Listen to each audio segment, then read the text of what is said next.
Welcome to Ohio Mysteries. I'm Steve. And I'm Paula. And we have been doing a podcast for nearly 4 years, sharing all kinds of diverse mysteries about the Buckeye State. Now we are slowly but surely working to move our episodes to YouTube. So every other week, we'll give the full visual treatment to an episode. Images, videos, documents. We did that last week. We'll give you another one next week. And in between, you'll get what we're doing today. The audio of one of our short 10-minute mysteries. We'll throw in a few images too. So today, we have the 1995 unsolved homicide of Ronald and Elaine Wright, a professional couple killed in their Mansfield home on a leisurely Saturday afternoon. Oh yes, this is the one where people wondered if Ronald might have had some kind of undercover job with the government, like CIA or something, and maybe he was taken out by a foreign power. That was one theory. I'm sure there are others. So, without further delay, Ohio Mysteries presents Who Killed Ronald and Elaine Wright? And folks, if you like these stories, please hit the like button and be sure to subscribe to this channel so you don't miss any future episodes.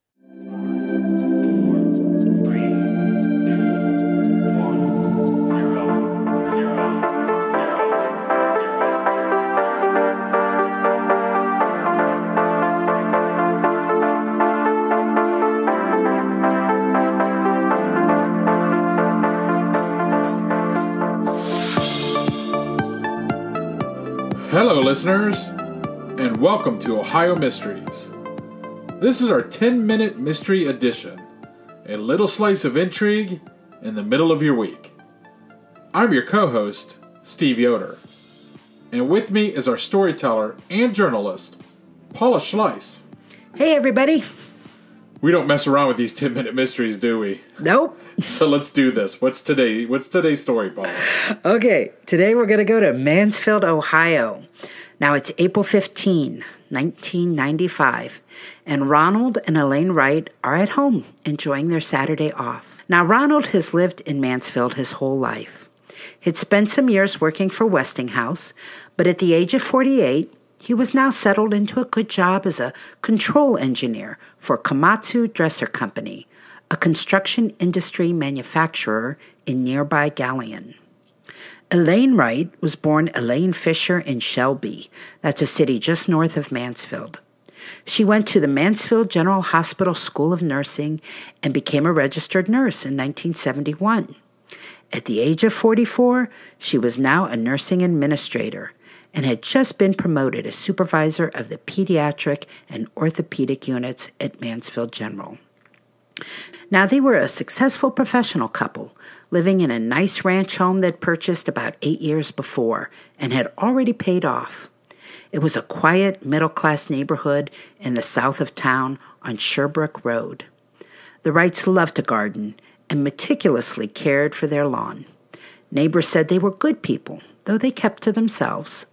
They had no children. They were devoted to their little pooch, Sarah, and their jobs. And it would be their respective employers who would first notice something was very wrong. On Monday, April 17, neither Ronald nor Elaine showed up for work. Calls to their home went unanswered. Then Tuesday morning came, and neither showed up again, and both employers decided it was time to act. They called police. At 9 a.m., police arrived at the Wright home to find a door unlocked. Their family would later say that was strange. The Wrights always kept their doors locked. But there was no sign of forced entry when the police went inside. Within moments, police had found what they were looking for. Ronald was in the computer room. Elaine's body was discovered in the dining room. Oh, man. They appeared to have been killed doing normal home activities. Their dog Sarah was unharmed. The coroner announced the Wrights each died of a single gunshot to the head. He estimated time of death as that previous Saturday evening. Police ruled out robbery pretty quickly and said it did not appear to be a random crime. The Wrights were targeted, they said. They knew their killer. This was an execution. But why, for heaven's sake? Police said they could find no known enemies of the couple. The lack of any motive stymied the investigation. Mansfield police turned to the FBI for a behavioral analysis of the killer, and they were given a psychological profile, the details of which have never been made public. The police tracked hundreds of leads, all leading to dead ends. They explored theories that ranged from bad business deals to the Far Eastern Mafia. I didn't know there was a Far Eastern Mafia. Yeah.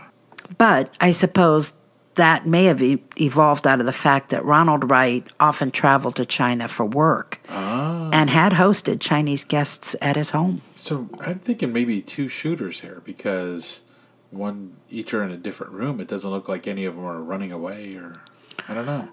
It could be. Okay. Well, a few years after the murder, a detective revealed that they were working from a possible motive. So apparently they had come up with something, but to this day they have kept that motive concealed and have never revealed what it might have been.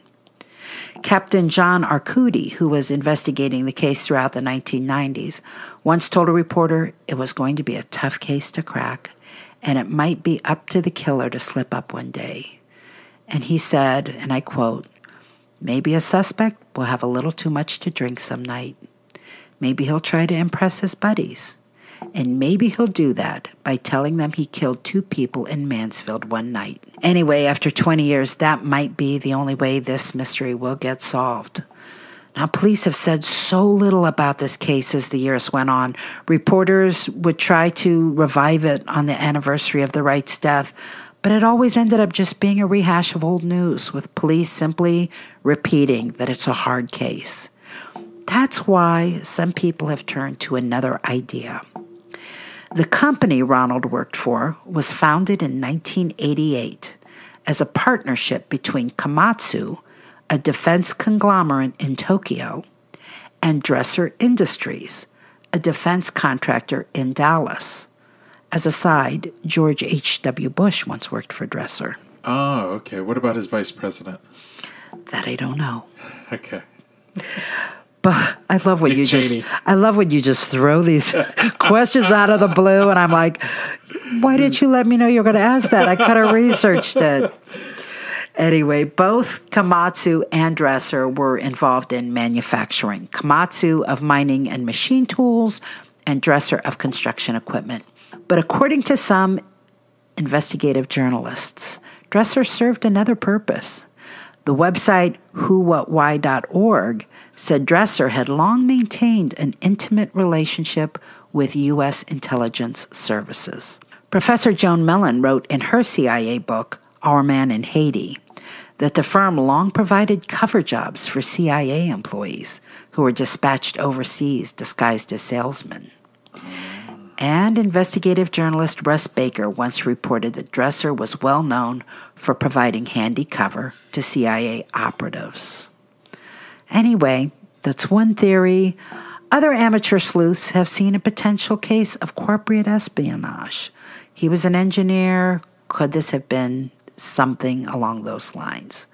Either way, it's hard to ignore the fact that Ronald Wright was killed at his computer.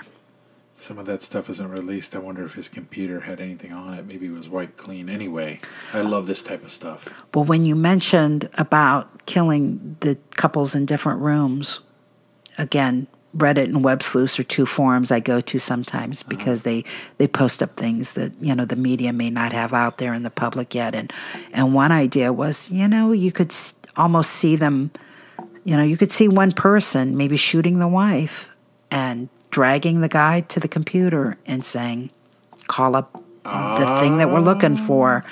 So, I don't know, but it's, he died at his computer, and that's very suspicious.